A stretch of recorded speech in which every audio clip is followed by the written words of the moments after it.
Pretty good. What are you doing here? And he's like, So.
welcome everyone. I'd like to welcome everybody to the Multimodal Transportation Advisory Board meeting today. Thanks to everyone for being here.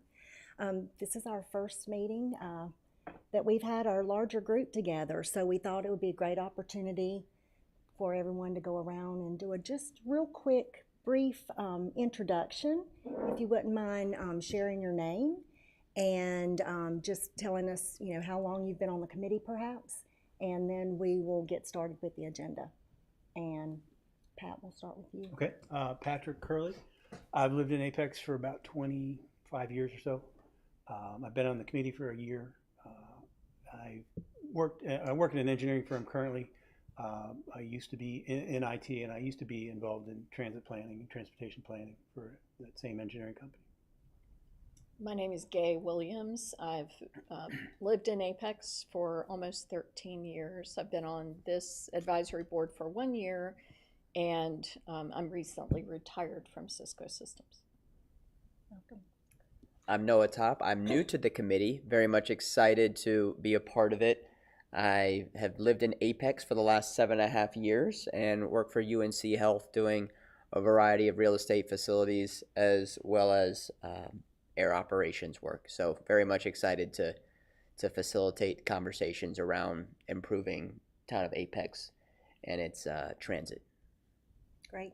And I'm Linda Barrett. I'm the chair, and I have been in Apex 20 plus years, and I work at Wake Med and work in business development and community health programs and services. And very excited for us to get together today and work on all the great work that's being done for multimodal transportation.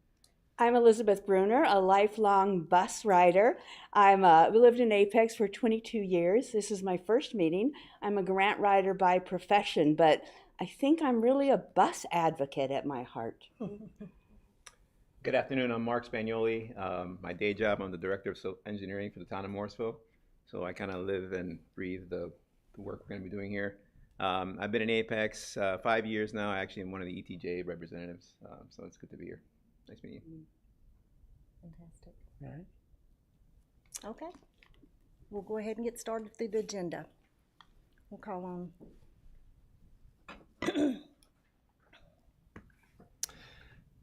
Hello everyone, just really quick, Chris Watson, the staff liaison for the town of Apex, Planner 2. It's very nice to meet you all in person. Very excited that we finally get to meet. Just really quickly for the agenda tonight, we'll do a brief MTAB orientation since this is a lot of folks' first meeting. We have 2 action items for tonight, approving previous meeting minutes and then approving the calendar for the year.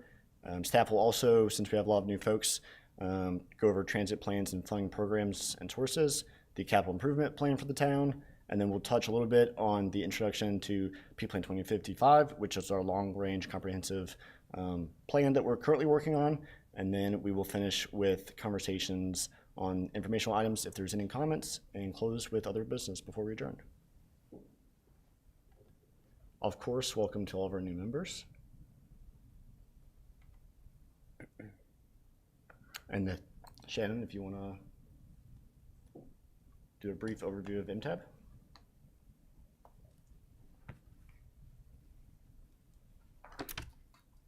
Good evening, everybody. Nice to see you. Nice to see our new faces. Glad everybody's here to introduce you to our professional staff. So Chris introduced himself. I know you've heard from him multiple times. He is your main professional staff liaison. Katie Schwing is also sitting over here if you haven't met her yet. Katie is our senior transit planner. She really leads or oversees all transit related work for the town. Jenna Schaus is not here tonight, but she will be at our next meeting. Jenna is more of a generalist. She's a senior planner as well, but she leads most of our bicycle and pedestrian planning work. And then my name is Shannon Cox. I'm the long-range planning manager overseeing our long-range planning division. So we're all here for you.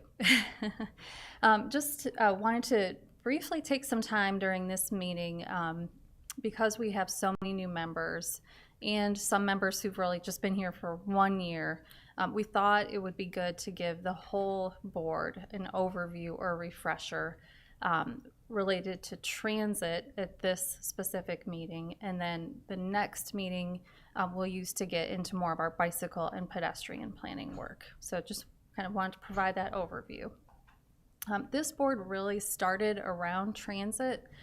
It was started as an informal board. It wasn't appointed by town council.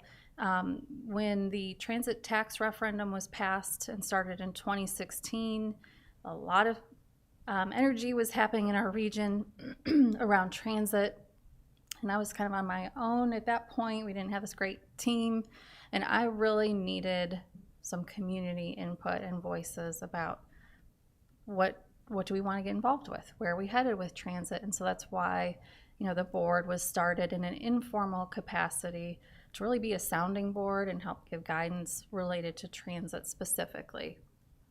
With the town council's review of all citizen advisory boards, the scope for this group was expanded to include transit as well as bicycle and pedestrian modes. So that will be a new piece for all of us. We'll kind of be figuring out, you know, what should come before this group in terms of our bicycle and pedestrian planning, and how will we work together on those elements. What we're not really covering with this group is our roadway planning, except how it interacts with transit and bicycle and pedestrian planning. Traffic, you know, we have different staff really focused on traffic for the town. And then greenways, that's addressed by our, they've got a new name, Parks and Rec related board. So just to kind of give you an overview of what we are and are not covering, and then we'll be focused on transit tonight, bike and ped at the next meeting. Are there any questions about that? Okay, thank you, welcome.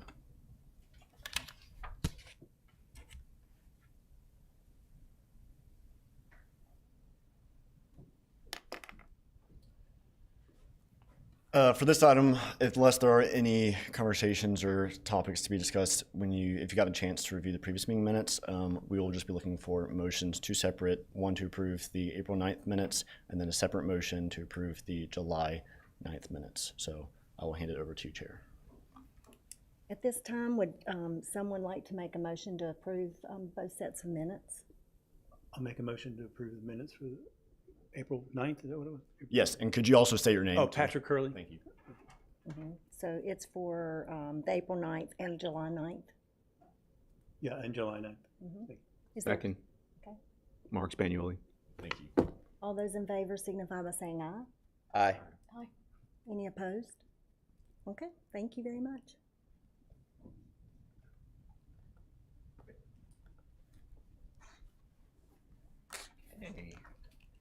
Well, I am not Ashley Gentry, but I am filling in for her. This is the meeting calendar for calendar year 26. The last time this was presented to the board, we had a couple of different options related to the calendar. This board had previously met quarterly, and what's proposed with the new scope is to meet bi-monthly, so every other month. And so you have the calendar in your packet. There is one deviation for the meeting in in November. We did move that to the first Wednesday in November of 26 because the second conflicted with Veterans Day when we would normally meet. So again, this is keeping the meeting time still at 4 o'clock. We know there was some discussion at the last meeting on whether that was still going to work for everyone. That seems to still be the preference.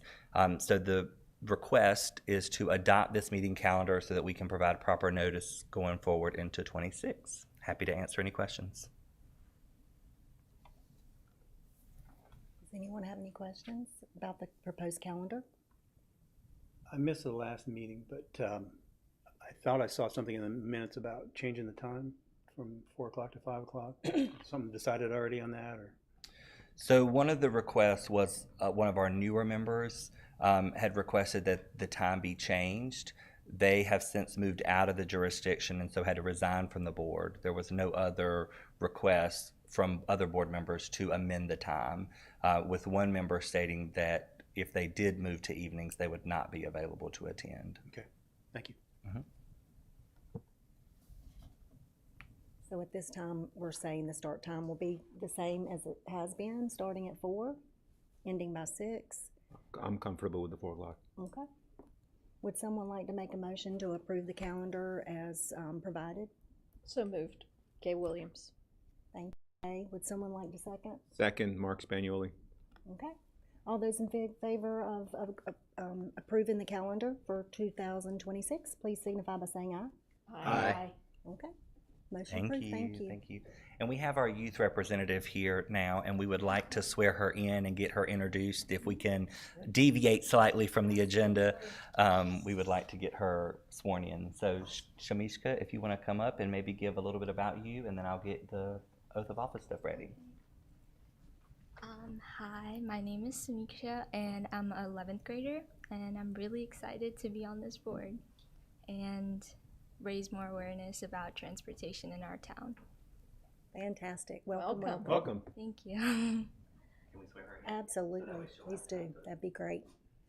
You have a preference in the Bible, the Constitution? Constitution. Okay. All right. You will place your left hand and raise your right. So place your left hand and raise your right. That's okay. And then if you'll repeat after me. I state your full name. I, Samiksha Kadari, Do solemnly swear that I will support and maintain the Constitution and laws the Constitution and laws of the United States of the United States and the Constitution and laws and the Constitution and laws of the State of North Carolina, of the State of North Carolina, not inconsistent therewith, not inconsistent therewith, and I will be faithful and I will be faithful in the discharge of my duties in the discharge of my duties in the office of Multimodal Transportation Advisory Board member. in the Office of Multimodal Transportation of Office and Advisors, Advisory Board member Advisory Board Member for the town of Apex. for the town of Apex. So help me God. So help me God. I state your full name. I, Samiksha Kadari, Do swear that I will well and truly execute the duties as a multimodal Transportation Advisory Board member for the town of Apex, according to the best of my skill and ability, according to law, so help me God. I state your full name. I, Samiksha Kadari, Do solemnly and sincerely swear that I will support the Constitution of the United States, and I will be faithful and bear true allegiance to the State of North Carolina and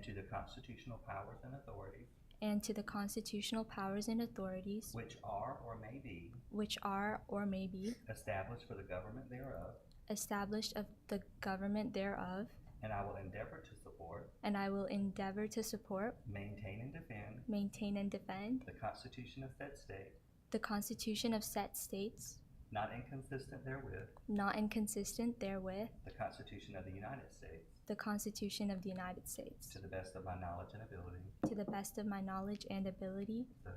So help me God. Congratulations. Thank you.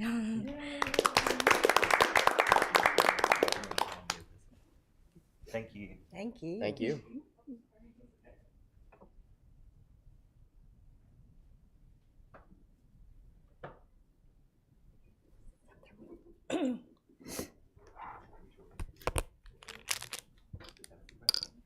We look forward to hearing your voice as you. We're excited you're joining us. Thank you.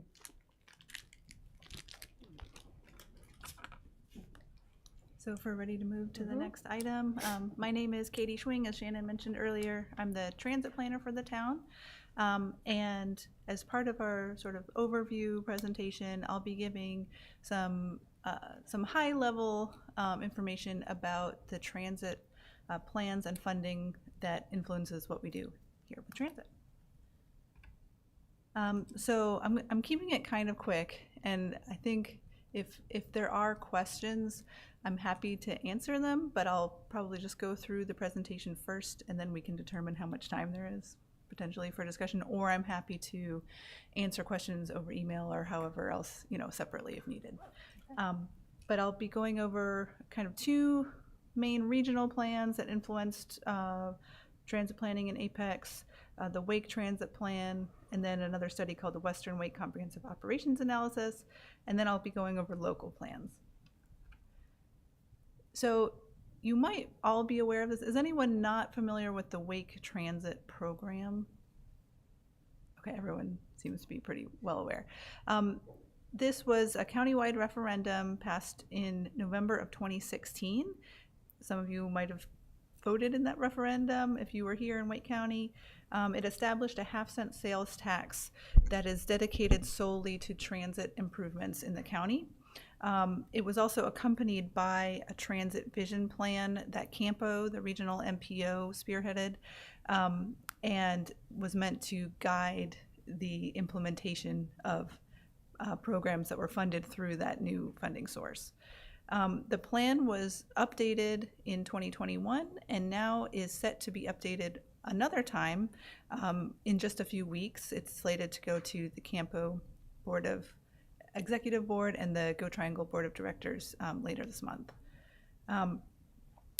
The main crux of the Wake Transit Vision Plan was to establish 4 big moves. So these are the 4 main goals of the program. Connect the region, and that was primarily through more kind of big ticket items such as potential light rail or BRT or things like that. Connecting all Wake County communities. As many of you know, in 2016, I believe only Cary and Raleigh had fixed route transit service at the time. Except for some Go Triangle service into Apex and things like that. Create frequent, reliable urban mobility, so allowing more funding to allow for more frequent bus service, more bus service in urban areas, and to enhance access to transit. So provide access where there wasn't transit before and also increase the customer experience, so providing better pedestrian connectivity and amenities at bus stops and things like that. So one of the main programs that came out of the Wake Transit Plan was something called the Wake Transit Community Funding Area Program. That is a special pot of money that is set aside for communities outside of Cary and Raleigh, and it's basically a matching funding program to allow communities that didn't have established transit programs before the Wake Transit program was approved to access that funding. And because of the nature of the program, it was set as a matching program with a 50% Wake Transit match and a 50% local match to allow some equity with the agencies that were already providing and funding services prior to the plan being approved. So Raleigh and Cary continued to put in local budget dollars into their transit programs, and so this was seen to be kind of an even split, 50-50. Apex has had the most number of projects funded through the CFA program thus far, but we have spent less of the CFA money than Morrisville and Wake Forest to date. That could change in the future, but just to give you an overview of who's utilizing the program right now, I believe Wake Forest was the first CFA program to actually have an operating project with the Wake Forest Circulator. Then Morrisville started the Smart Shuttle, I think in 2021, and then we started Go Apex Route 1 in 2022. And we've also used it for planning projects and bus stop improvements and bus stop installation and things like that. So it's been a great source of funding for the town. There are also projects funded through the wider Wake Transit program that impact Apex. So you might be aware that the Go Triangle Route 305 has been adding service over the past few years. It's increased its level of frequency, and it now operates all 7 days. Before the Wake Transit program, it only operated Monday through Friday during peak periods to serve commuter traffic, and it's now all day hourly service 7 days a week. And the Wake Transit program funded that increase. Not this past Saturday, but last Saturday, Go Cary started Route 9, which connects downtown Apex to downtown Cary. This is a Wake Transit funded route. It is all day, half an hour service Monday through Saturday until 7 p.m. and then hourly service in the evenings and Sundays. It replaced the Go Cary ACX, which was also a Monday through Friday peak period route. and the Wake Transit program pays for that. And then in the Wake Transit bus plan, which I'm not going to go into great detail about, but it's a sub-plan of the Wake Transit plan that outlines bus service provision. The Go Triangle Route 311 is programmed in FY27 to come back and serve Apex, and that will connect Apex, downtown Apex, with the Regional Transit Center and RTP. So we're looking forward to that. And that, again, none of these things are funded through the town budget. They're funded through the Wake Transit program, and they serve Apex. As far as the plan update, there has been work, I guess, for about the past 18 or so months to update the 10-year vision out to 2035. You can see there's a large budget proposed, and that is a combination of the revenues from the program through that half-cent sales tax and some of the smaller revenue sources for the program, as well as potential debt service that might be needed for larger projects. The bulk of the funding is really going towards building and operating BRT and adding more bus service throughout the county.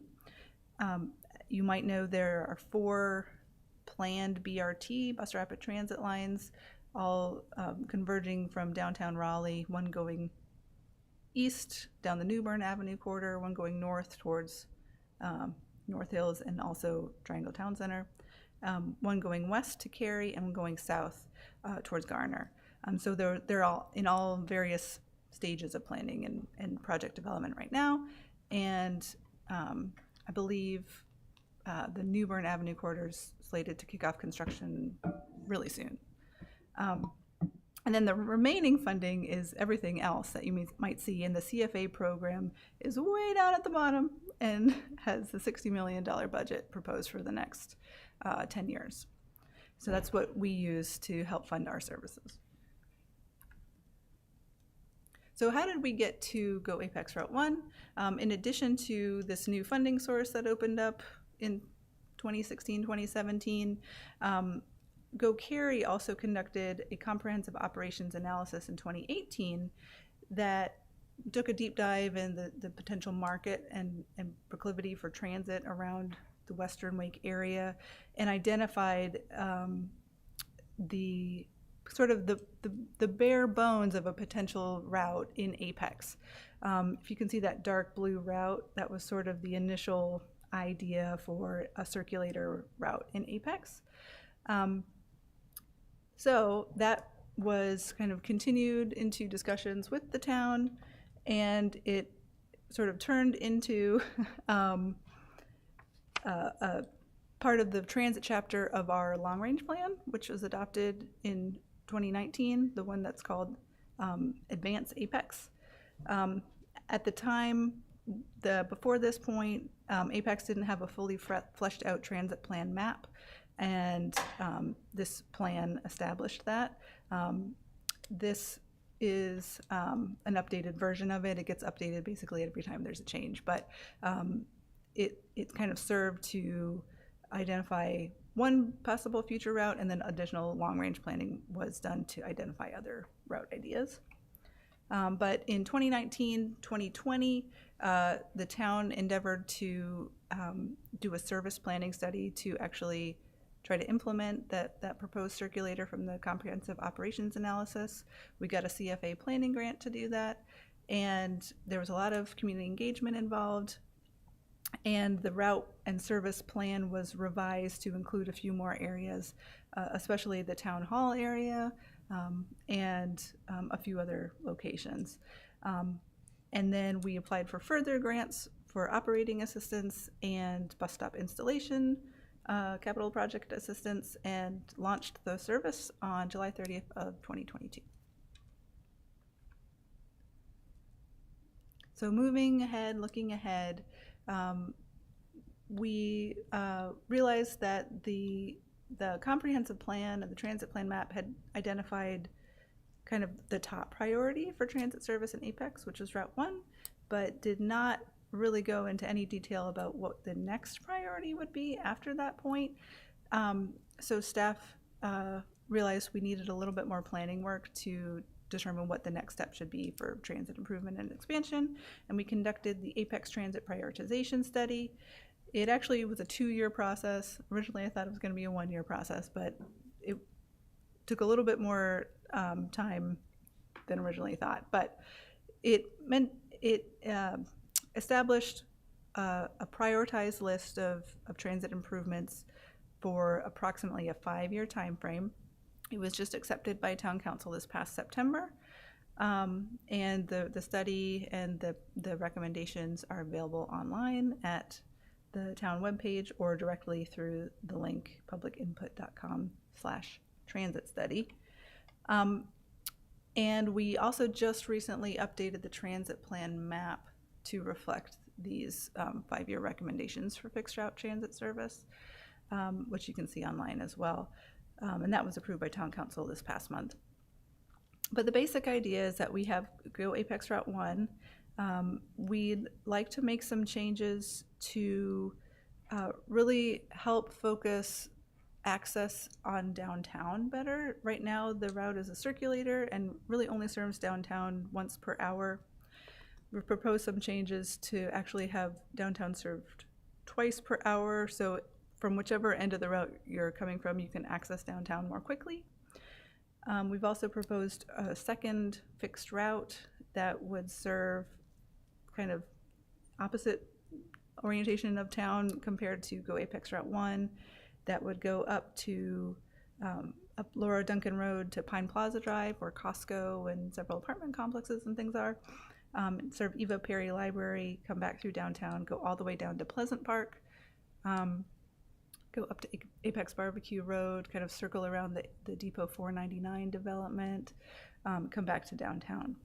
We also have a third proposed fixed route that would go down to the Viridia East Village area. Viridia is not built out yet, but it's coming, and there's a proposed Wake Tech campus that's going to be built there, as well as multifamily and other retail and shops and things like that. And so that's kind of the 5-year plan right now. As Shannon mentioned, or as Chris mentioned, I think, we are starting the update of our comprehensive plan, and so the further out years of this can kind of meld with whatever comes out of the comprehensive plan update. So the out years might look a little bit different by the time we get there. And that's basically summarizing what I already said, so I'm not going to read it again. But there's also some other recommendations that came out of that study as well that weren't specifically fixed route services, but helped support transit service in town.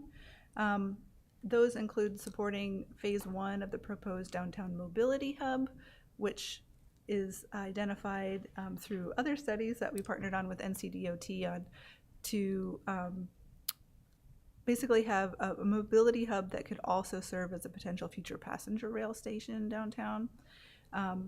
And phase 1 would essentially be a transit transfer area, so we'd be able to do timed transfers between local routes and the regional routes that serve our area. We also plan to evaluate land use policies for transit supportive development as part of the Peak Plan 2055 process. We want to explore options to serve seniors and those with disabilities who are outside our federally required Go Apex door-to-door service area. That's our federally required ADA paratransit service. We want to investigate transit signal prioritization in town, which is a process where buses can communicate with traffic signals to slightly prioritize them so that they're not bogged down in traffic as much. It helps keep them on time. And then explore options to serve others outside the general fixed route service area with potential transit or microtransit or other, types of transit service. So those are all kind of things we want to at least investigate within the next 5 years. And then as far as the major tasks for FY26, we've already updated our transit plan map to reflect the priorities from the plan for fixed route service. We are working towards increasing frequency and Sunday service and adding Sunday service on Go Apex Route 1. Right now we're aiming for spring of 2026 to accomplish that. We're still working with our partners to make that happen. We're also working towards additional bus stop improvements on Go Apex Route 1 to improve access and add things like shelters and benches and trash cans and bike racks. And then we'll begin planning for the projects that are slated for future years. Okay, I'll pause there. Does anyone have any questions about where they can find information about those studies or plans or anything like that? Yes. I have a communication suggestion. I and other riders had heard that October last month was when the Sunday service and the 30-minute frequency for the Route 1 would launch. And it's a common discussion item while you're riding the bus. So if that's been deferred to spring, we need to make sure passengers hear that. Right, yeah, and it was never officially announced that that was going to be the launch date, but I'm not sure exactly where folks got that impression, but we can work towards it. We hesitate to give a definitive date because our service is somewhat dependent on our external transit providers that we contract with, and they have their own sets of conditions that they work within, so it can be challenging to say ahead of time what the exact date will be, but we can definitely work towards that. I'm sure it's very complicated. You can understand. There are riders who I thought that I was going to have a bus on Sunday, and I kept waiting for it. And then I thought, well, maybe it'll be November 1st or November 9th synced up. And I try really hard to follow transit news, so somehow that reception was out there. And I think I heard it from town council members at a public forum maybe back in May. And then had asked council members directly when did they think Sunday was coming, and heard they thought, right, it was always a question mark, but they thought October. So, thanks for absorbing that. Yeah, no problem. Thanks for bringing it up. And we definitely would have liked to have started Sunday service sooner. We actually got funding approval to do so last year, but the implementation has been tricky with our providers. So that's what we're still working on. I do have I'm brand new, and I'm going to have lots of feedback, I think.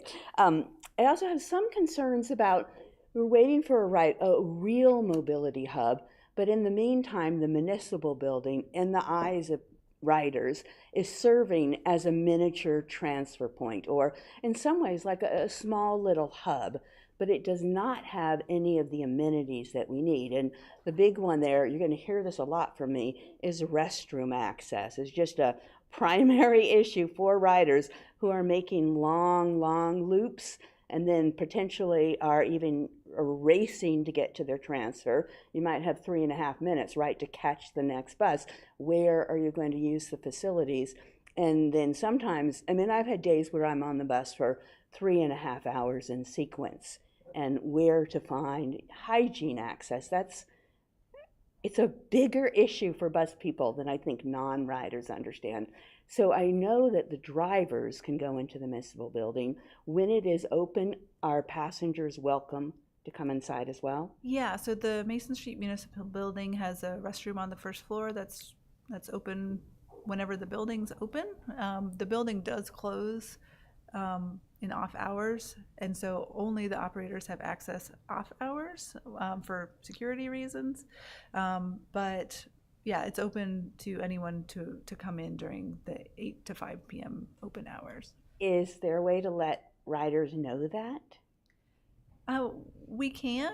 The building is a public building, so if anyone opens the door, they'll be able to go in. But yeah, we can communicate that. Because I thought it was the opposite. I thought only drivers were welcomed in. And it's because I've seen the back doors where I think you have to have an employee security guard. I don't think I'd ever tried to open the front. Then a related issue is if you miss your transit point at the municipal hub, you're sort of loitering there, and there is no covered protection from the rain. Is that a high priority that we get a shelter there at the municipal building? Is that coming fast? Yeah, so the reason why there's not one there yet is because it was planned for several years now to be a Go Triangle project to implement bus stop improvements at that stop and the stop across the street, which Go Triangle serves. And they're still working through that process.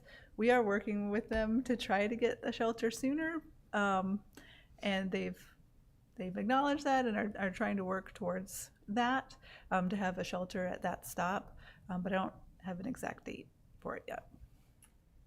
Again, as a bus rider, I've been trapped there in the rain. And there is, on the edge of the municipal building, a very slight, way up there, little overhang. You can picture that. I've taken some photos I can share. Underneath it is this strange area with giant white rocks. So I would like to lean up against the building. You know, it means I've got 1.5 feet of protection, but it's sort of ridiculous how hard it is to step and balance and stand on those rocks. I'm in my early 60s. So that, if we could get rid of the rocks and put some paver stones for a little section, like enough room for 2 or 3 riders to lean against the building, that's a start. Interim protection. That felt like something that could maybe be solved. Mm-hmm. Yeah, we can look into that. Thank you. Okay, one more thing and then I will drop this. Because it's functioning as a miniature hub, I feel like we need some signage there. First, that for people who don't ride the bus yet to understand, you can catch 3 buses, get to Raleigh, to Cary, and loop through Apex. And there's nothing that tells you particularly the importance of that building for people who want to ride the bus. So signage would be great. And then a kiosk that has the schedules for all of that. It is so hard to find a full set of schedules, and I can give you a list of things that I think could be nicely displayed in some weather protected kiosk for anyone who's riding.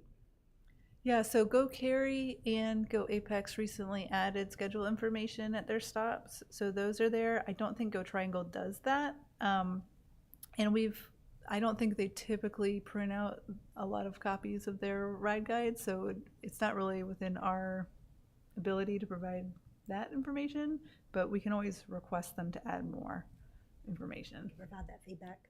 Right, yeah. Quick comment, by the way, Brett Gant, by the way, outgoing council member. Katie and the staff have described many implementation issues that we try to deal with the county or with Go Triangle. That are very frustrating to hear about. And I think expressing some of these things at venues besides this one, and the staff can transmit these comments, but directly speaking to them at the campo or the higher level public meetings, I think would be valuable as well. I think that kind of input to show that we care about transit in this county, in this area, and also there are things the riders are dealing with that are kind of ridiculous, would be helpful to hear.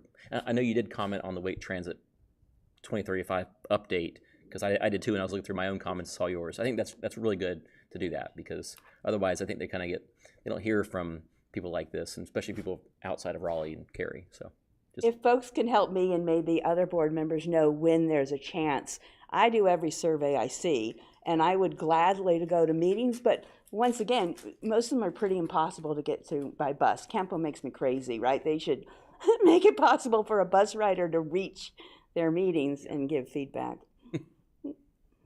But in the past, you have sent out to this board at least times when their surveys are open, right, from beyond just Apex. Yeah, we'll usually give a heads up if there's some survey or something going on with the regional planning efforts, either through the agenda email or just otherwise. We'll sometimes just send out a quick email about it. I have a question. So for the major tasks for FY26, if there are additional staff or additional fleet that's needed, you may have already answered this through your previous comment, is that contracted through a third party entirely, or is any of that provided directly by the town? Yeah, that's a great question. So we currently contract out our service, our fixed route service. We contract with Go Cary to provide, and we have a service agreement with them. We pay an hourly cost essentially for them to provide that service, and it comes with everything that you would need to provide the service, kind of a turnkey agreement. And then our Go Apex door-to-door service, which I didn't go into a lot of detail about, is our ADA paratransit service. It's like a dial-a-ride style of service for folks with disabilities who can't use the fixed route service. We contract with Go Wake Access to provide that. They're the county transportation provider, and they provide more of that demand response style service for many different programs, and one of those is the Go Apex door-to-door.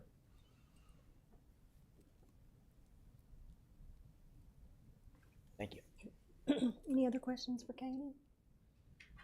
I do have a quick update about funding. So just so you all are aware, our current service that we operate today is funded through a mix of our CFA grants and local funding. So we have items in our town budget that cover transit services.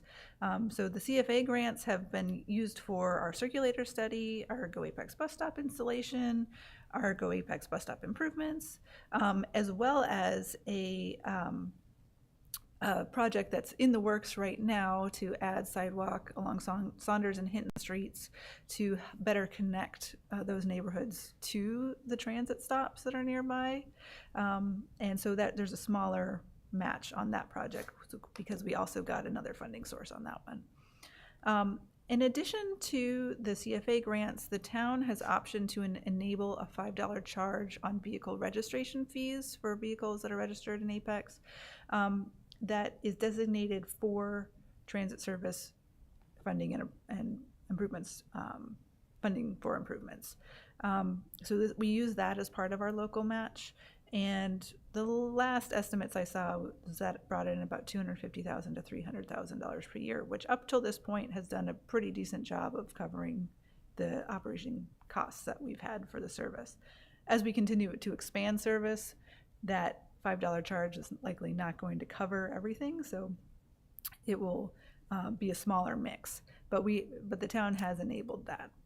And we do have annual reports about the first 2 years of service that are available on our Go Apex Route 1 webpage, and we're still working to get our FY25 report out, but that'll be coming later. I think that's all I had. So if there's any questions about funding, I'm happy to answer, or I can turn it over to Shannon on our CIP. Yes. How sacred has the concept of completely free for everyone on Go Apex been? Yeah, it's been well supported, I would say, so far. It was always like the structure through the circulator study was always planned to be a free service. There's many benefits to offering a free service. There's a lower barrier to entry. Folks don't have to figure out how they pay for the service or if they can pay for the service.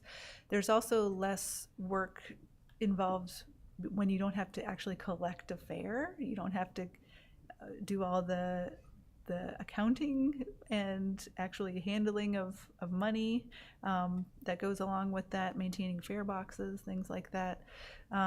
And because we are a local circulator service, we're considered more of a coverage kind of service in that we were never going to really be the high capacity route that you might see in downtown Raleigh or something like that. So our fare box recovery was never going to be that significant. So it's not really worth the time and effort to collect fares when you have all these other benefits of having free service. So as of right now, there's no plan to change the fact that it's a free service. That could always change later in the future, but as of right now, we don't have any plans to change. As a brainstorming idea from a bus rider, I love the Go Triangle pass system. And if you're low income, which I think the majority of our regular riders are, I certainly am low income enough, it's $39,500. If your income is below that, then you qualify for a free bus anyway. And seniors get a free bus, youth get a free bus. Go Triangle, it's very accessible and quite easy for the average bus rider not to have to pay. But it does mean that we're registered, that we're riding. I assume Go Triangle has plenty of statistics. They know every time I scan in where I go, where I get off. And I'm someone who likes privacy, but I also think we really need data on what are the patterns on ridership. And I think that type of pass would give it to us. And then it's kind of my final thought on fare is that we are generally a very prosperous, affluent community. So if there are people who are riding for convenience, it makes some sense to collect fares from people who don't need, that level of subsidy. So maybe put that in the back of your brain. Great, thanks. I think Go Triangle will be fare free in some amount of time when they see in New York City it works and wherever else that it's probably going to change with the overhead. I hope it is too. I think it's kind of unfortunate that we have to transfer from a free bus to a paid bus if you want to transfer to a Go Triangle bus. So that's my hope, and I'll advocate whenever I can for that. I think we should as well as a town, personally. Yeah, one thing that is a little bit different about how Go Triangle operates than how we operate is they do get a significant fraction of their fares from employer-funded transit programs. So there's Go Passes that employers can essentially purchase for their employees. So that is a significant funding source that Go Triangle has that a lot of the local providers don't have. Just the nature of Go Triangle service means there's more commuters, you know, doing that kind of 9 to 5 service, and they do get a significant amount of funding through that. That sort of makes that program a little bit more worth it to them. That might not be as much for us, but we can definitely talk through ideas. Okay, I'll pass it over. Thank you. Thank you. Thank you. Thanks.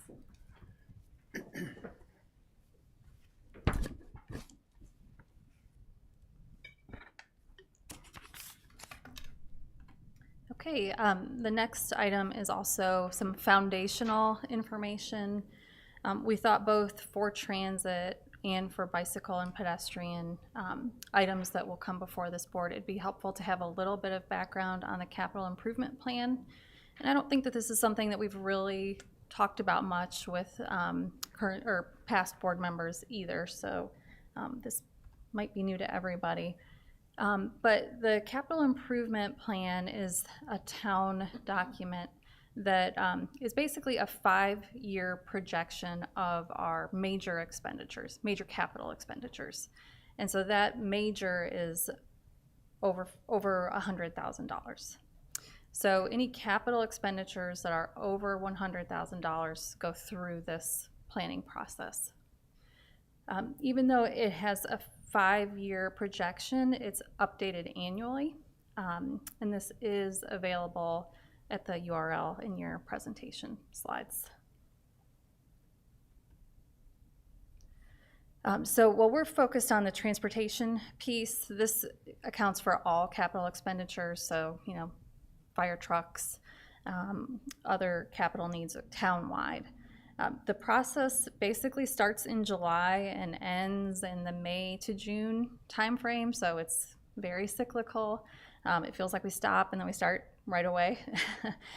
Between July and September, staff are submitting requests for the capital improvement plan. So planning works with the Transportation Infrastructure and Development Department for all transportation-related requests. We use our adopted transportation plan, which identifies high priority projects as a starting point, as well as input on emerging needs, knowledge about available funding. You know, we don't want to miss opportunities when there's funding out there, as well as public input, and then town council priorities are a substantial factor for the CIP. You can kind of see the process. So July to September, staff were submitting requests. Those are reviewed and prioritized against a scoring matrix. Town council will work with that information kind of December through February, as well as there will be a public survey. So, you know, just keep your eyes open. That'll be another opportunity for individuals on the board to weigh in. And then kind of working through the process with town council, there's also a public hearing in May. So that's another opportunity, and this is really where, you know, the rubber hits the road, and in terms of what moves forward is through the CIP and the budget adoption process. So we really encourage you to be a part of that. So if you pull up the CIP and look into it a little bit, it's a very large document. You can just search for the transportation element. That's really, you know, what this board will focus on. And I just pulled the pieces of that transportation element that are related to transit to go over this evening. During your next meeting, we'll focus on the bike ped projects. So these are the draft submittals for the CIP that we are working on now. And you'll see that a lot of this relates back to what Katie shared as far as the Apex Transit Prioritization Study. You know, those findings informed the CIP requests for the upcoming year. So we have the annual Go Apex Transit improvements. That's a $200,000 recurring request. there's one gap year, and that's because of capacity. We didn't think we'd be able to do both bus stop improvements, and our other projects were lining up in that year. But basically that line gets at bringing all of our bus stops up to the town's adopted standards for bus stops. So we'll work on that incrementally over time. The next line is the S-Line Mobility Hub Phase 1. So Katie had talked about the Mobility Hub study. We've identified a location in downtown for a future hub. Phase 1 would serve bus transportation. Future phases are geared toward rail. The first year, and most major capital projects, you'll see money over 3 years. The first year is for design, the second year is for property acquisition, and then the third year is for construction to begin sometime in that year. And then the last line are for the new Go Apex bus stops that would serve Route 1, 2, and 3. So from the prioritization study, the first step is to design and build those new bus stops, and we're requesting funds next fiscal year for that. The funds you see here are planning level estimates, and they're for the full cost. This doesn't show, that we think we can get 65% matched through Wake Transit or other grant type funding. We put the full cost in here. Any questions about the CIP? I think that was my last slide. Yeah. Okay, I'll go again. What is the status of passenger rails? My sense that we're not part of the S-Line, but there's a possibility, right, of some Durham route maybe including us. What's the realistic projection of when passenger rail might reach Apex? Yeah, so there's currently no funded project to bring passenger rail to Apex along any line. And I do have a slide. I'll hold it for later, but showing the rail. We participated in a study with NCDOT for the S-Line, 2 studies now, to prepare for future passenger rail. They are actively working on Raleigh to Wake Forest and Raleigh to Richmond. Nothing south of Raleigh currently. There already is passenger rail that comes through Apex. We don't have a stop. So the next step to bring passenger rail to Apex and other areas to the south would be what they call a corridor identification program. NCDOT submitted our line for funding among, I think, 12 others, and ours was not funded. They are working on a feasibility study now to prepare for the next funding cycle, so they will submit it again. So the realistic answer is there's not a timeline, but NCDOT is very actively working on passenger rail across the state, including the S-Line through Apex. Thank you for keeping Apex under consideration. I think there's so much excitement if that finally comes. Yeah, and we'll prepare in the meantime, the ways we can. One more question. As you're thinking about new bus stops for future expanded routes or even for the current Route 1, what's our goal for the percentage of stops that are going to have what I want, a covered bench? Katie, correct me if I'm wrong, but there's not a percentage goal for cover. It's in our enhanced bus stop has the cover. She doesn't. Do you have a microphone? You might answer this question better than I can. Oh, yeah, there you go. No. I'll come up. No, it's working now. I mean, when the green light's on. Okay. So yeah, we have a bus stop improvement policy.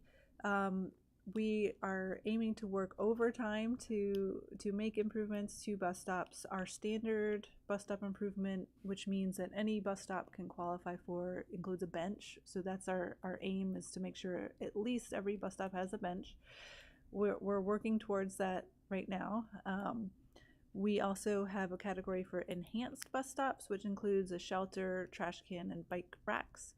And those are subject to qualification and prioritization process depending on a slew of factors, including nearby land uses, the usage of the stop, and things like that. So they're prioritized in that way. But over time, we are planning to make those improvements.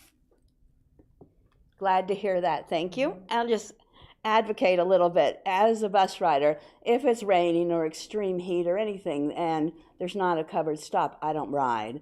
So people who are employed don't have any choice. In the rare instances where I have a medical appointment and there's a fee to cancel and I'm just trapped, it's torrential rain and I need to go just stand out on a street, on a bus stop without any protection, I always get offers of rides. People say, oh, that poor lady, you know, getting absolutely soaked for the bus. And what I always think to myself is it's really bad marketing, right? The bus looks like a miserable thing when you see someone who's drenched and just waiting. You know, a lady you recognize from Hunter Street with her dachshunds. So I think it's important, right, both for the safety and comfort of people riding and for getting good ridership statistics, right, where really hot or rainy month doesn't destroy your ridership numbers. And then finally, just for the general presence, right, what do people think of? Is riding the bus a feasible thing? It doesn't look that way, right, when the weather's extreme. Mm-hmm. Yeah, and we can share with you the policy that was adopted for bus stop improvements so that you can take a look at that. That might be a good follow-up for the group to share that. I think it's on our website, but we can point you to it if it's there and share it otherwise. And just, I mean, providing a bench and a shelter sounds really easy, but there's a lot of standards that we have to meet in terms of, you know, making sure that we have accessibility, that we don't block the sidewalk. A lot of times it requires property acquisition to provide those amenities. So it is incremental over time that we're working toward that. I can't imagine the complexity. I have been seeing posts online about other cities where they're being crowdfunded and built by volunteers. And I imagine that's a very complicated thing, and there's probably regulations that restrict it, but they are pulling it off where if municipalities can't deliver a covered bus stop, that citizens are creating them. Yeah. Yeah. For what it's worth, I've been advocating for a better ratio of the matching funds from Wake County Transit. I've not been successful so far, and I probably won't be, even though I think it should be an easier win than that. But the 65% versus 50%, if these things cost whatever they are per unit to do the enhanced bus stops, it will mean we'll be able to do more for the same amount of money, which would be nice. Thank you. I've really tried to convince them, and no one's listening to me in this case, unfortunately. I've tried all the commissioners too. I've tried to do public comments and everything. It's been a hard uphill battle to get. I might need to come with you, right, and do the sad, tragic story or something. I mean, it might be helpful. I think I'd gladly come in like absolutely soaking wet and looking really pathetic and shivering and doing what I can to get a They're shake. tired of hearing from me, I'm sure, because I've probably been thorn their side, but it's not worked so far. But it's better than the match of the 65-35 is better than 50-50 at least. So I'm encouraged by that. But I've been trying to get 25-75, and they're not having it, unfortunately. Thank you. And thank you to staff as well. I realize that these are the people who do believe in quality services for bus. Absolutely. Mm-hmm. I've come a long way too. That's great. Should I move to the next item? Still that sounds great. Thank you. Okay. Okay, the next item is an introduction to Peak Plan 2055. This is the town's comprehensive plan. This is the big plan, our biggest long-range plan. It's a 30-year vision. It addresses land use, transportation, conservation, economic development, much more. It's really the overall, how the town will grow or not grow. This plan will also completely replace our transportation plan. So our transit plan map, our bike ped system plan map, our roadway plan will all be replaced through this process. So it's really important for this group. Wendy Perry is representing this board on the Peak Plan Task Force. We do have a representation, or we do have a representative from most citizen advisory boards on the task force, so she'll help me to bring information back to you all. And there is a website, and on that website you can sign up. So please go and sign up, put your email in so that you get updates with all of the public engagement opportunities, which there will be many throughout this process. So we do have a survey open right now. It's open through November 30th. I am fully anticipating we're going to extend that timeline. We have a little over 130 responses now. We had about 1,200 last time we did this comp plan update. So we really need to hear from more people. And so that's my ask to the board. Part of the mission for this board is to share information with the community related to transportation. And so share this survey link, please, and please complete it yourselves. We'd really like to hear from more people. Shannon, can you go back one slide? I just didn't catch it's just Peak Plan at the end. Okay. Yeah, so that's the overall project website, and there is a direct link to the survey on the website, but then the survey specific link is slightly different, just the way the tool works. Are there any questions about the Peak Plan at this point? We did just complete the first public forums. Those were in October. Those were gathering input on goals and existing conditions, sharing some observations from the consultant team. The next public forum will really focus on alternative scenarios, and we'll have some options for people to compare and share preferences for. I'll congratulate you. I went to the public forum. I thought it was fun. It was beautifully designed and interactive, and I was excited with the people I chatted with while I moved through the little exercises. So nicely done there. For the survey, what can we do specifically for bus riders, right? We're a small part of the population who already ride, and we're the most likely to continue riding, right? That I think our patterns sort of show you who else at what income tiers and what mobility challenges, right? To figure out how other people who fit the same profile as current riders, right, might need further access. Can we do the link on the bus and a flyer on the bus? And is it possible to affix things to the bus stops? Could there be a paper version of this that people can just fill out while they're riding and drop back in a slot? Or QR code? So we are posting it on the bus. It was not quite yet today, but it's not posted yet today, but we will post a card with the QR code and a link and everything. Yeah. So it's going to be a card that I take with me? Up on the top of the channels. Less ideal, I'll tell you, just personally, as a rider. Like when you all advertised for the transit board, it was assigned way in the back, and I couldn't read it from where I was sitting. So, something about placement, I think a take it with you is a really good option. I think that's better than trying to read something. A lot of us on really strict budgets, I don't have a smartphone. I don't have a way to do QR codes. So it's another thing to consider. Okay, yeah. I'm sure you know we have a brand new bus.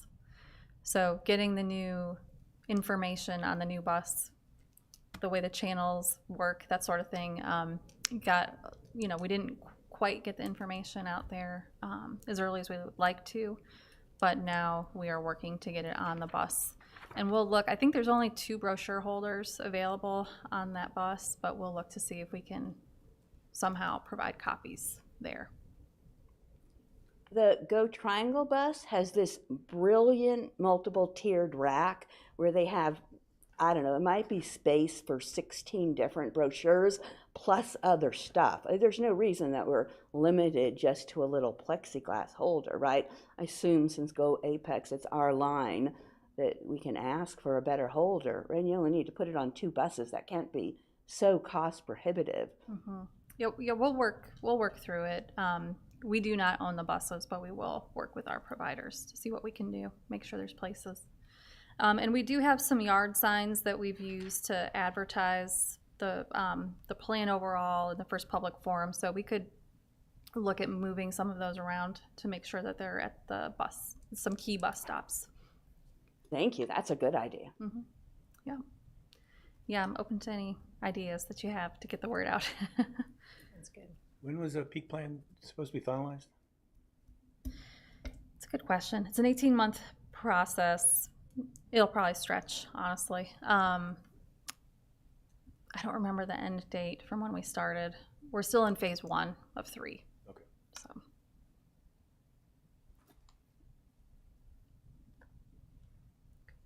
Sounds great, thank you. All right, thanks. I'll just keep going if that's okay. So for informational updates, Chris provided you with a handout. So we'll allow some time for questions and comments on the handout that was shared in your package. But first, I had some additional informational updates that weren't ready when the handout went out. So this board does not typically review our transportation plan amendments unless they're associated with a larger town study. Mainly that's because these are occurring on a monthly basis and this group meets quarterly, so these amendments are reviewed by the planning board and they make a recommendation to town council. In December, we are expecting some fairly substantial transportation plan amendments, so I wanted to share those with you. If you do have feedback, I can include that in my staff report that will go to planning board and town council. And you are also welcome to appear at the public hearings on the 8th and the 9th.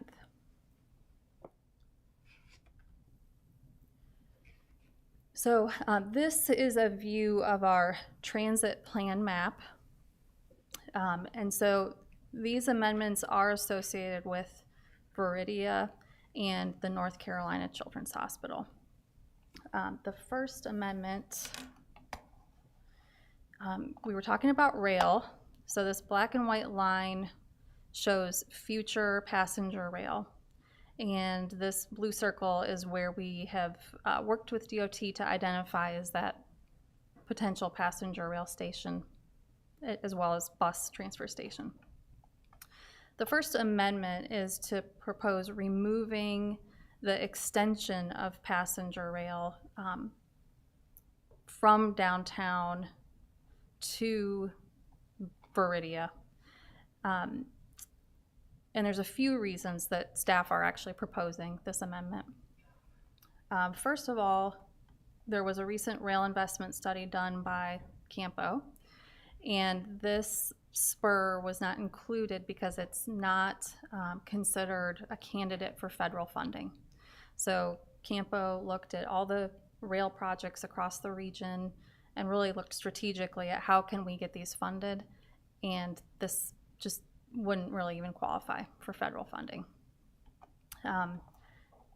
The planning level estimate, and this is, really high level estimate, is $62 million to extend passenger rail down to Viridia. I think that's probably low, but it's not something that we would see moving forward without that federal funding assistance.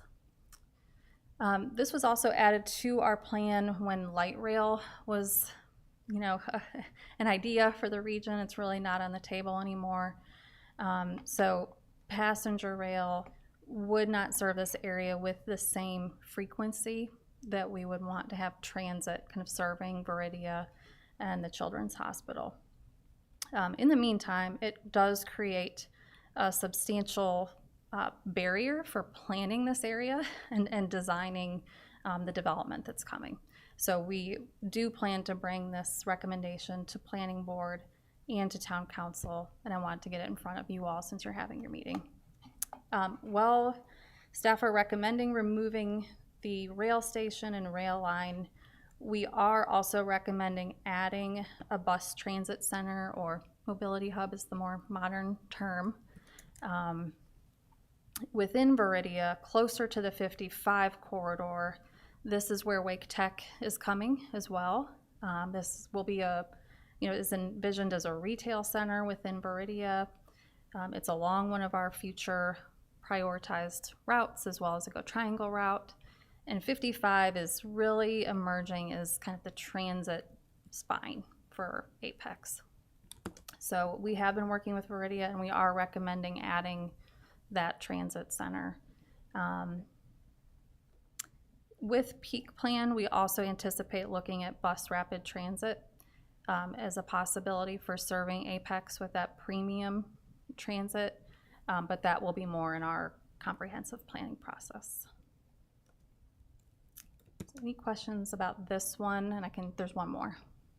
So I'm understanding correctly that the downtown multimodal transit hub, that's gone. That's replaced by this, or this is an addition? In addition.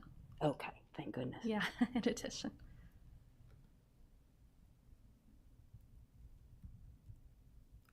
Any other questions? Is there data for affluent homeowners, right? The type of people who I think are in Viridia in addition to the apartments that go in. What's the data on how easy it is to convert them into being passenger rail riders in the outskirts of a metropolitan area? In terms of like giving up a car versus, I guess Or I'm not quite at least understanding just your commuting on rail, and then they use the car when they're in town taking the kids shopping or something. I feel like there are areas of the country where rail is popular in wealthy suburban areas, right? Do you have some sense of that? How do we get Viridia people? How likely is it that they will be heavy users of passenger rail? Yeah. So I think that is a good question. It's probably more of a regional question in my mind than something that we can necessarily take on looking at rail to Apex. And Katie, I don't know if you were looking into Viridia and whether it can support rail in the future through a study we kind of had to abandon. But So, I mean, the outlook isn't good, I will say, for just using oh, can you hear me? Okay. So recent like new rail lines haven't performed as well as like what you would call like legacy rail lines in places like New York and Boston and Chicago and things like that.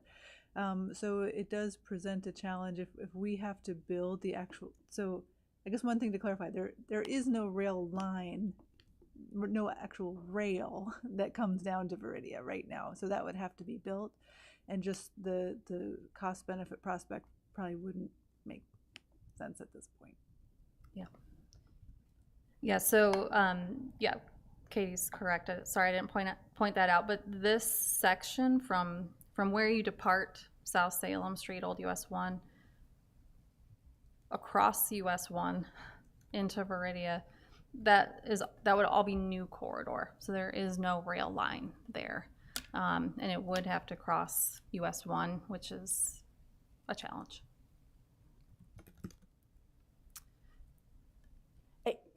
I know staff already know about this, but something that's been eye-opening for me is seeing the statistics about transit propensity index scores. I think that's the right language. How you are, I'm bad at remembering numbers, but if your income is like below 15,000, then I think it's 6 times as likely, right, to ride the bus, or it might be 12 times as likely. There's all of these different scores, and when you get up to the affluent category, you know, households with multiple cars, then it's really, really hard to convince you to use any kind of public transit. I'm sure you all have seen that, but that's something that keeps going through my head because I fit all of the high propensity categories. You're lower income, you have mobility impairments, you no longer have a car. And when I look at riders on the bus and talk to people on any of the 3 local buses, they are in those categories with me, just generally. I think we are generally people who don't have many options. So it just always makes me think, how hard is it to convince the increasingly affluent people in the area to consider public transit? Hard. It's hard, right? If I could comment on that, I'm sorry. Sorry, yeah, I just, I mean, it comes down to convenience. If you got to come out of your house and walk a mile to get to the nearest transit, you're not going to take it. Cleanliness, I think the cost is insignificant at that point with the population you're talking about, but convenience is an issue. This is a suburban town. There isn't a bus stop at every corner, so convenience has a lot to do with it, I think. I mean, and I would argue like this committee through its history has kind of struggled with this very topic about this. We score very low in those scores that you're describing, and the maps, in Western Wake County are among the lowest of those scores. Some of those are in the transit plan. So to make it as convenient as possible with the increased coverage, increased frequency, the bus stops, we're all trying to do all those things are meant to make it more convenient, more appealing to ride, because we know everybody has a car, or most people have a car, 2 cars here in Apex, and so we're competing with those cars and the convenience of those cars, and we're building things like parking lots in downtown, which will make it even more convenient to get there. So we're struggling. We can't just abandon the parking lots, unfortunately, but trying to fit transit into the system, I think, has been the uphill battle. But we're trying, I think, in this committee. I'll share 2 little quick stories. I was at the senior center and talking to 2 grandmothers who took their grandchildren to the state fair, and they asked the little kids afterwards what was the best part, and they said riding the bus to the fair. Absolutely. Oh, yeah. And there's a grandfather who takes his little 3-year-old grandson on the Route 1 for fun, and the child pretends it's a roller coaster. So they sit in the back and go, woo, woo, and just pretend they're going like up and down curves. So I think in this town where you have so many families and, adored children, that somehow going after the wonderful fun of riding the bus, I think there's some marketing potential there. I'd like to see us, think about having special bus shuttles that go to special events and your kids can ride them, and then those kids might be more interested when they're teenagers, and the parents might think, oh, that bus is a pretty feasible way to go to special events at the library when that becomes an option. But Shannon, can I just clarify? So what you're talking about is you're recommending at the next planning meeting to remove that spur from the plan. Right. Because it's not really feasible now without the federal funding. Right. So that goes away. Mm-hmm. Okay. Yeah, and we, there was a commitment within Viridia's zoning commitments to reserve right-of-way to a point for the future rail. So, instead we would be working with them to provide that bus transit center to serve, what we think we need in this area with more bus frequency. Yeah, that makes sense. Thanks. Okay. The next one, not quite as big, but still wanted to bring it in front of you. So this is our bicycle and pedestrian system plan map. So you'll get more familiar with this as we move forward. But what you're looking at is future, this is Viridia Parkway, and this alignment will probably change a little bit, but just in concept, this is Viridia Parkway. We currently show both bicycle lanes and side path, which is basically a wide sidewalk along Viridia Parkway. NCDOT is pretty much telling us we need to choose one or the other on a 4-lane facility. So staff are recommending that we remove the side path, and the developer has agreed that they would construct sidewalk with a separated bike lane. So by that I mean a bicycle lane behind the curb, also separated from the sidewalk.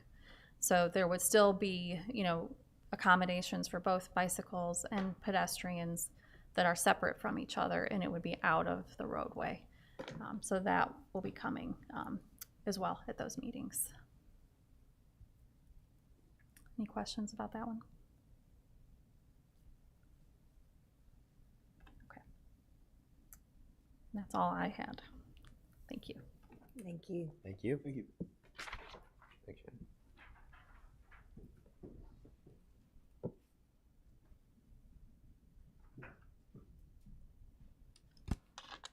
Chair and board, I'll just push it back to you in case there's any other business or further discussion on either of the informational items that are in your packet or other business that you would like to discuss now. Is there any additional business that we'd like to discuss? I shared some photographs with staff and Madam Chairwoman. There's a problem with the brand new bus for Go Apex and Go Carry. As you board, there's a slope, like a really steep ramp to get up. And unless the bus passes, the driver gets really close to the curb and lowers or kneels the bus, you as a passenger have to make a jump, right? You sort of jump from the curb onto the bus. It's a step that's, bigger than me as a short woman can make. And then you're going up. And I can't underestimate, it is a slant that is very unrealistic to safely climb. For me, and I'm only 62, I only have some limited, mobility impairments, very limited, but that's the hardest bus in my life I've ever tried to get up. And I did go and take photos of how in Go Triangle, it is you walk on flat.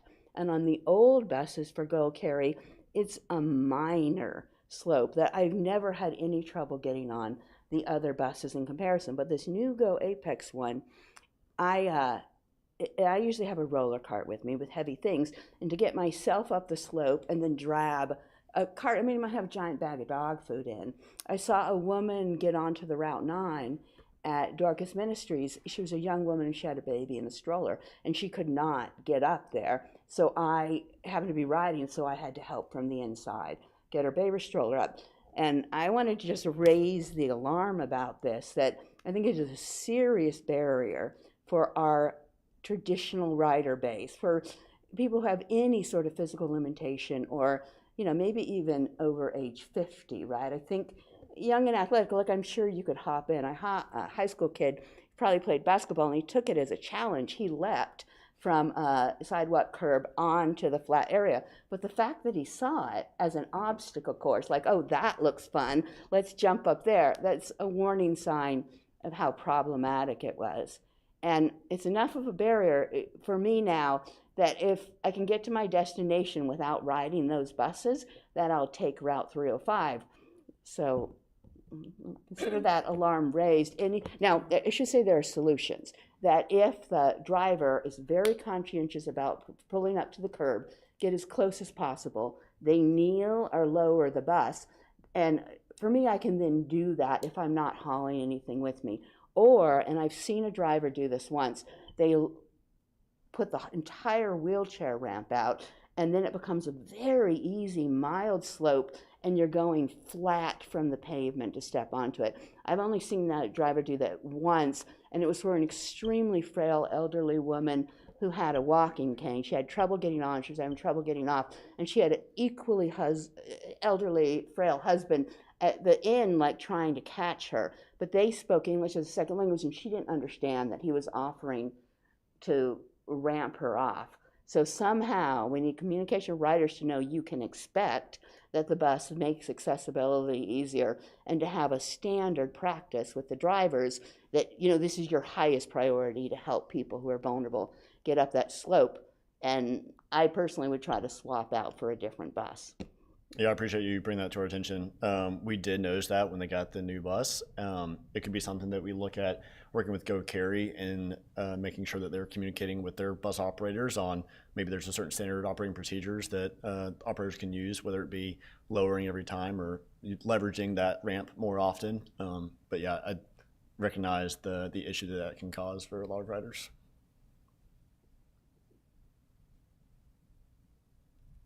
Any other business? Seeing none, we'll adjourn. Thank you so much. Appreciate everybody's time today. Thank you. Thank you. Thank you.